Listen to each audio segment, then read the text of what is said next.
नमस्कार, जय हिंद। स्वागत है आपका द इंडियन इन्फॉर्मर में और आपके साथ मैं हूं अभिषेक। आज सुबह की शुरुआत बहुत ही दर्दनाक खबर के साथ हुई।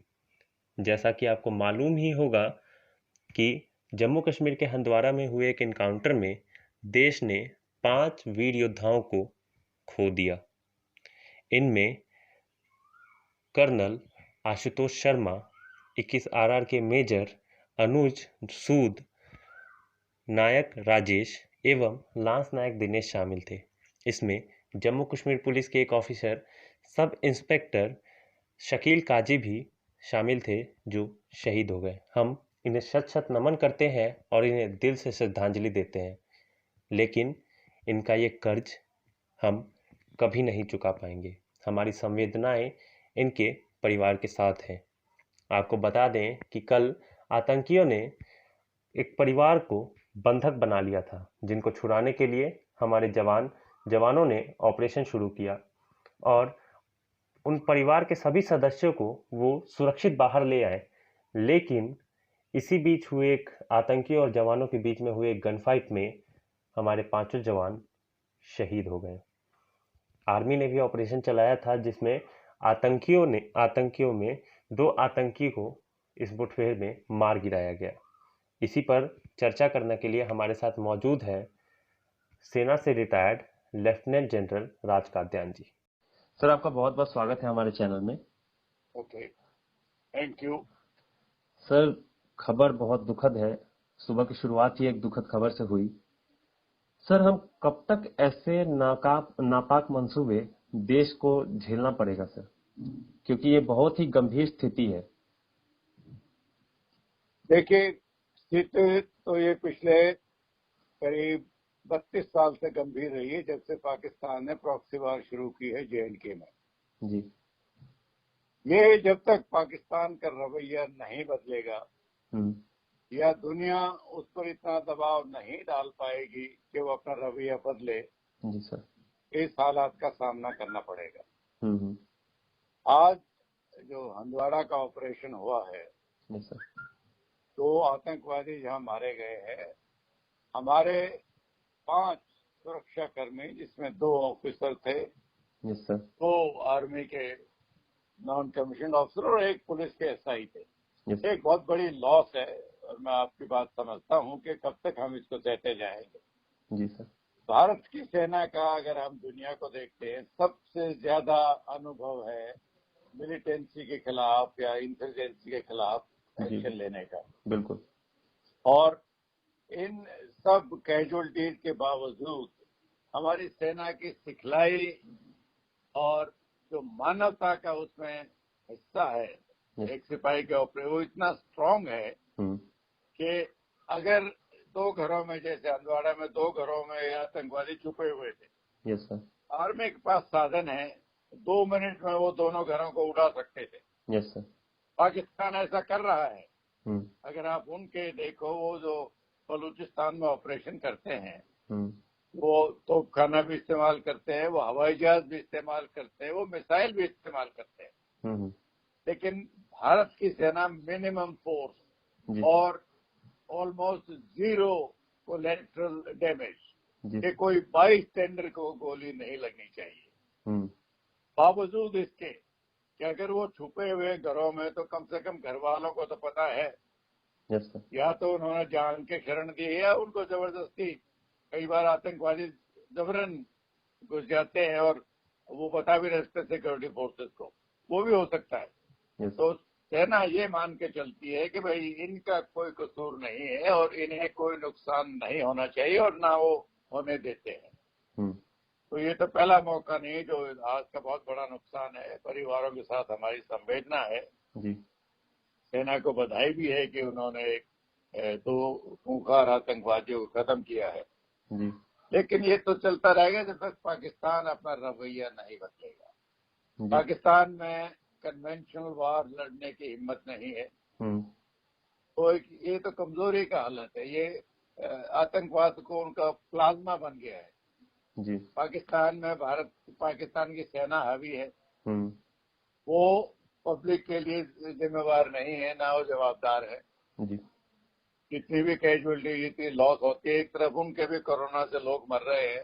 पूरी दुनिया आज के दिन कोरोना से जूझ रही है और वो अभी भी इन्फिल्ट्रेशन करते जाते हैं, फायरिंग करते जाते हैं, लाइन ऑफ कंट्रोल, आतंकवादी हमले करवाते जाते हैं। हमले नहीं हो सकते जब तक उनके पास पाकिस्तान के हथियार ना हो, जब तक पाकिस्तान की ट्रेनिंग ना हो, जब तक पाकिस्तान के पैसे उनको नहीं मिलते हो।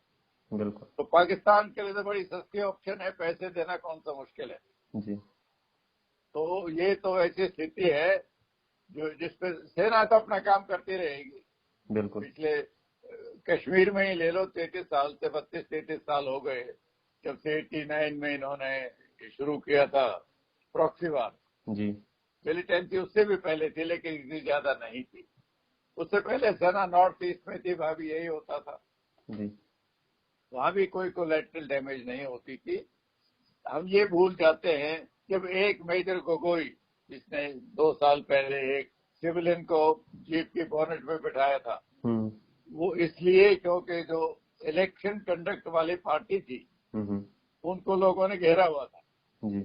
और वो इतने ज्यादा नंबर में थे, बाहर खोल सकते थे गोगोई, उनको हक है, हथियार उनको दिए इसलिए। लेकिन फिर भी उन्होंने समझ बूझ का इस्तेमाल करके कोई कैजुअलिटी नहीं होने दी और पूरी पार्टी को सुरक्षा के साथ निकाला। उसके बाद भी सब पीछे पड़े हुए थे। ह्यूमन राइट की वायलेशन है उस आदमी को जिसको बिठाया है। जी। तो यहाँ तक कि मुख्यमंत्री एफआईआर करना चाह रही। अभी कहाँ है वो लोग जब 5 हमारे सुरक्षा कर्मी मरते हैं सिविलियन को बचाने के लिए? जी। अभी कोई नहीं बोलता है। तो ये बड़े दुर्भाग्य की बात है, लेकिन कसूर कश्मीरियों का नहीं है, मैं कह रहा हूँ। आतंकवादी तो आके गन पॉइंट पर बोलते हैं हम तेरे घर में छुपेंगे, क्या करेगा सिविलियन? वही बात।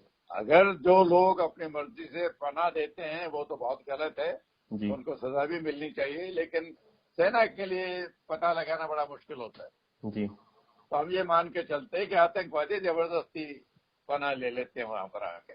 जी बिल्कुल सर। और पूछिए सर, कितना नापाक पड़ोसी हमें मिला है कि आज दुनिया इस महामारी से लड़ रही है और हमारे सैनिकों ने आज, जैसा आपको मालूम होगा कि फ्लाई पास्ट हुआ है, आज कोरोना वॉरियर्स को सम्मान दिया जा रहा है और वो आज भी इसी साजिश में रचा हुआ है कि वो हमें घाव कैसे दे।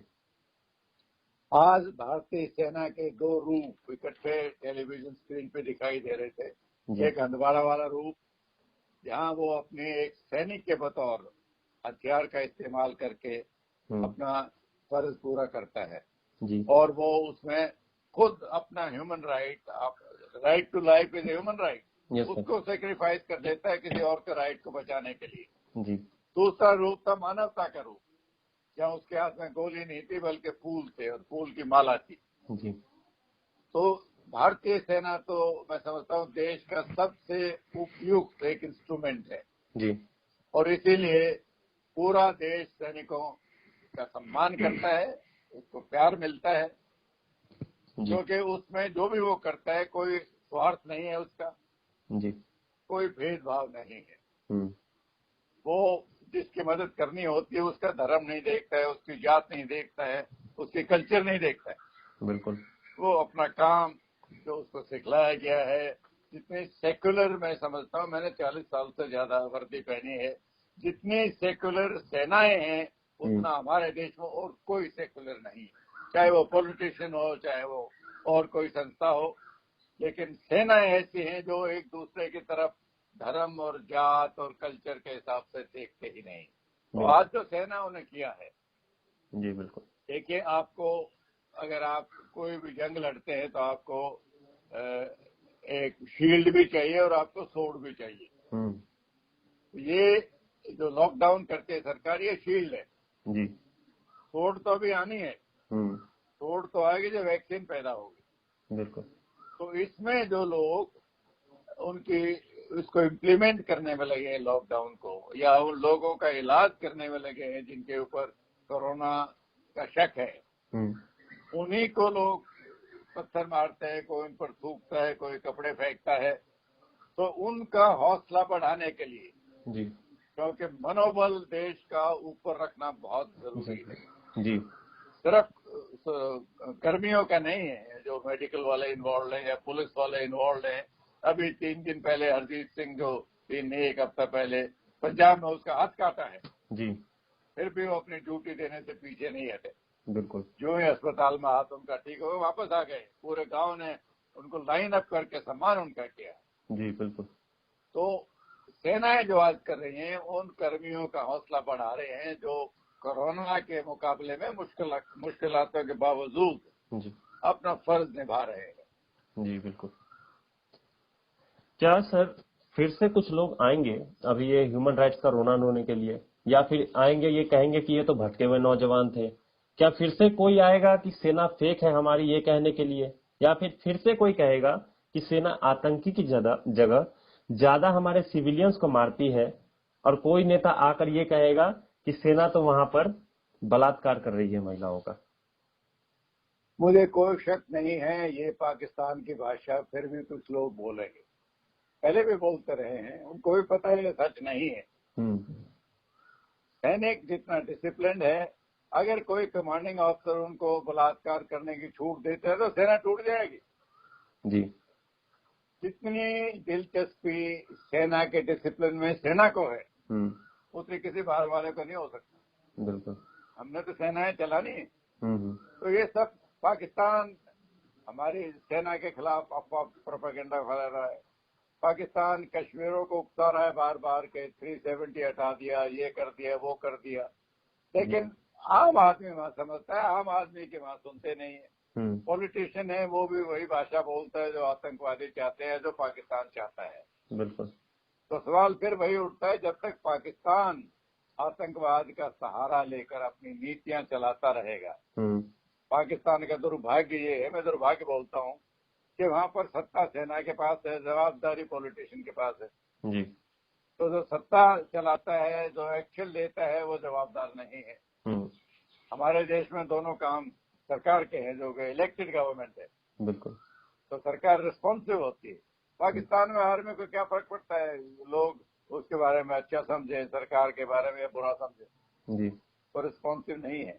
ये तो इतिहास लंबे अरसे तक बदलता है। जब पाकिस्तान में डेमोक्रेसी अच्छे तरीके से रूट पकड़ेगी, जब पॉलिटिशियन की आवाज पाकिस्तान की आर्मी सुनने लगेगी, थोड़ा इंडिकेशन में मेरी रीडिंग है आई है जी। क्योंकि पिछली 2 सरकारें जी अपने पूरे 5 साल पूरे करके पाकिस्तान में पहला मौका था पाकिस्तान के इतिहास में।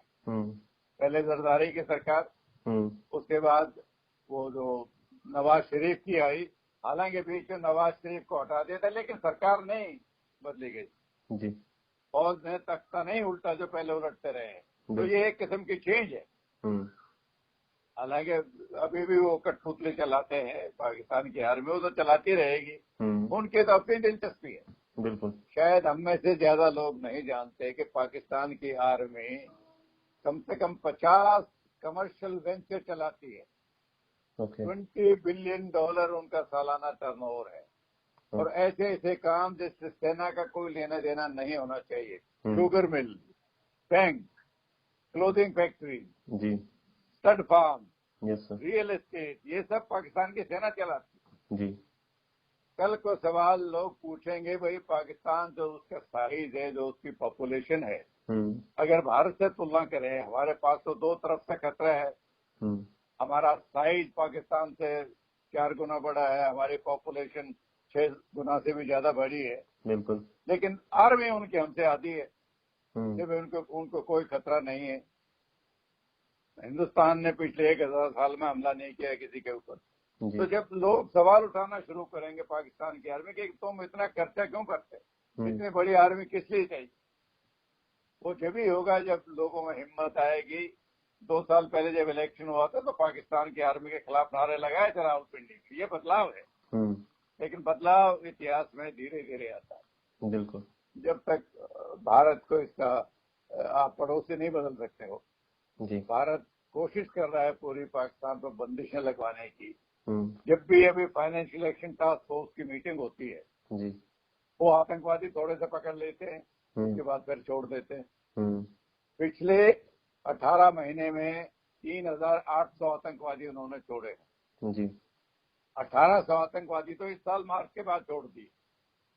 आज के दिन सिर्फ एक नॉन आतंकवादी है जो उनकी हिरासत में है, और शेख है कोई, कीर शेख पूरा नाम उसका है।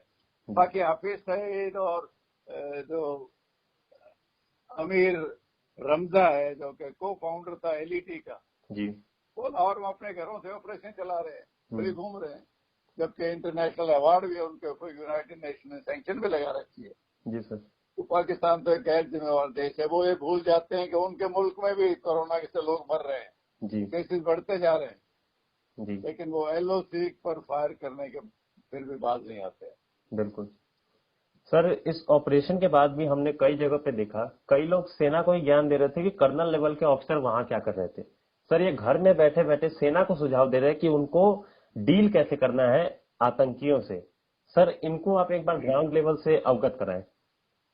देखिए, जमीन पर क्या हालत होती है वो हम यहाँ बैठ के राय नहीं दे सकते।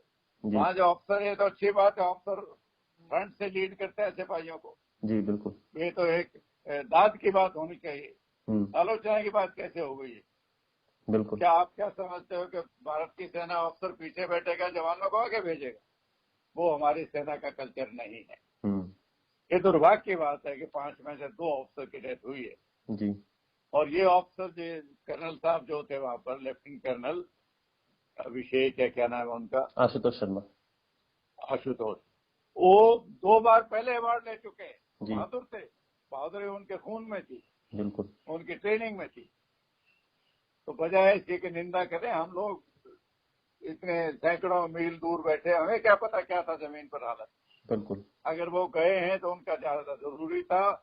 जवान का मनोबल कैसे बढ़ेगा? कौन जवान आगे जाएगा जब वो समझता है कि अफसर पीछे है? जी बिल्कुल। ये आर्मी का ही कल्चर है कि lead from the front, yes. कि जब ऑफिसर आगे रहेगा तो जवान बढ़ेगा, वो अपनी जान भी देगा। बिल्कुल। तो ये तो निंदा की बात नहीं, ये तो प्रशंसा की बात होनी चाहिए। बिल्कुल, लेकिन सर लोग नहीं समझ रहे ना कुछ। हाँ, सर मेरा नहीं, अगला आपके आपके जो सुनने वाले या देखने वाले भी को उनको समझना चाहिए जी बिल्कुल। कि हम यहाँ बैठ के बताने लगे आर्मी को कौन कहाँ जाएगा, कौन कहाँ ऑपरेशन करेगा, वो हमारा काम नहीं है। जी वो जानते हैं ग्राउंड की हालत क्या है, किसको कहाँ होना चाहिए। बिल्कुल सर। सर तो ये, जी हाँ सर। बोलो जी सर। सर। नहीं नहीं, हो गया। उन लोगों को सर आप क्या कहेंगे जो अभी भी ये कहते हैं कि पाकिस्तान हमारा भाई है, और ऐसा भाई होता है सर हमारा? देखिए, मेरा मानना है अगर आप पाकिस्तान के आवाम को जी लेते हो तो एक आम पाकिस्तानी को, मैं खुद पाकिस्तान गया था 2010 में 3-4 दिन रुका है, जितना लव वो दिखाते हैं, हम्म। लेकिन दुर्भाग्य है कि पाकिस्तान के आवाम की आवाज कोई नहीं सुनता है। जी वहां पर पाकिस्तान की आर्मी हावी है, हम्म। तो विलेन इसमें पाकिस्तान की सेना है। जी जब तक कि पाकिस्तान के लोग भी नहीं समझेंगे, हम्म। हम तो बड़ा मुल्क है, हम तो जो थोड़ा बहुत लॉस होता है, चाहे फाइनेंशियल हो चाहे वो आर्मी का हो, हम तो बर्दाश्त कर लेंगे। हम्म। लेकिन पाकिस्तान जो कर्ज के नीचे इतना दबा हुआ है, हम्म। ये उनको समझना चाहिए। कोरोना के केसेस हो रहे हैं, आज भी किसी मंत्री ने इमरान खान की निंदा की है कराची में जाके कि वो उल्टे सीधे ऑर्डर दे रहे हैं। हम्म। कभी कहते हैं कि इसकी परवाह मत करो, फिर कहते हैं नहीं वो लॉकडाउन होना चाहिए। जी तो ये तब्दीलियां जो है पाकिस्तान में जब तक नहीं आएंगी, अभी तक तो जो भी पाकिस्तान एक्शन लेता है, चाहे वो करतारपुर कॉरिडोर खोलो, उसमें भी उनका मोटिव होता है हम्म। कि किस तरीके से पंजाब में दोबारा प्रॉब्लम शुरू कराई जाए। बिल्कुल। जब भी रिश्तों में सुधार की थोड़ी सी संकेत मिलता है, जैसे मोदी जी गए थे 2015 में क्रिसमस के दिन नवाज शरीफ से मिलने, उनके जन्मदिन पर, जी एक हफ्ते के अंदर अंदर पाकिस्तान की सेना ने पठानकोट में अटैक करवाया। हम्म। सेना नहीं चाहती कि रिश्तों में सुधार आए, और सेना को समझाना या उनको दबाव डालना पाकिस्तान के आवाम का काम है। हम्म। जब वो दबाव आएगा, एक आम शहरी तो चाहे वो हिंदुस्तानी हो चाहे एक इंसान पाकिस्तानी हो, वो तो शांति से रहना चाहेगा, अपने रोजी रोटी कमा के गुजारा करना चाहेगा। बिल्कुल। धर्म तो एक तरफ है, धर्म तो हम सब किसी न किसी धर्म का पालन करते हैं, लेकिन वो धर्म इतना हावी नहीं हो जाना चाहिए कि आप बाकी सब कुछ भूल जाए। जी तो मैं समझता हूँ पाकिस्तान को ज्यादा दिलचस्पी होनी चाहिए कि दोनों मुल्कों में रिश्ते सुधरे। जी और जी आज के दिन पाकिस्तान मतलब पाकिस्तान की आर्मी को दिलचस्पी नहीं है।